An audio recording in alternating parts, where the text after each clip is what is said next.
Terungkap Mario Dandi tak pernah bayar lewat jalan tol. Shane ngaku takut dengan anak pejabat.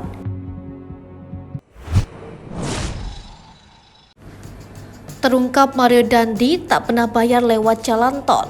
Shane ngaku takut dengan anak pejabat. Status Mario Dandi Satrio, seorang anak pejabat, membuat Shane Lucas Rotua takut dan ikuti perintahnya.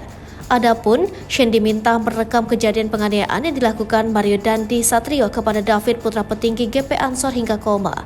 Fakta tersebut dikuak kuasa hukum Shane, yakni Happy PH Sihombing, usai diwawancara awak media di Polres Metro Jakarta Selatan.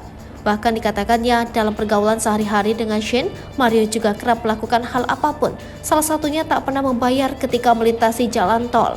Sehingga akibat kemampuan Mario itu, Shane disebut Happy kerap di bawah tekanan, khususnya ketika diminta untuk merekam. Dia juga kalau bawa Rubicon, menurut klien kami dia selalu lewat tidak bayar. Ada dia bilang, ini Shane caranya nggak bayar pakai tol, bayar-bayar di tol itu. Dia selalu di bawah tekanan, dia tahu bahwa si Mario ini bisa melakukan apapun, ungkap kuasa hukum Shane. Sebelumnya, pihak Polres Metro Jakarta Selatan telah menetapkan Mario Dandi Satrio sebagai tersangka kasus penganiayaan tersebut. Mario disangkakan pasal 76C jungto pasal 80 Undang-Undang Nomor 35 Tahun 2014 tentang perubahan atas Undang-Undang RI Nomor 23 Tahun 2022 tentang Perlindungan Anak.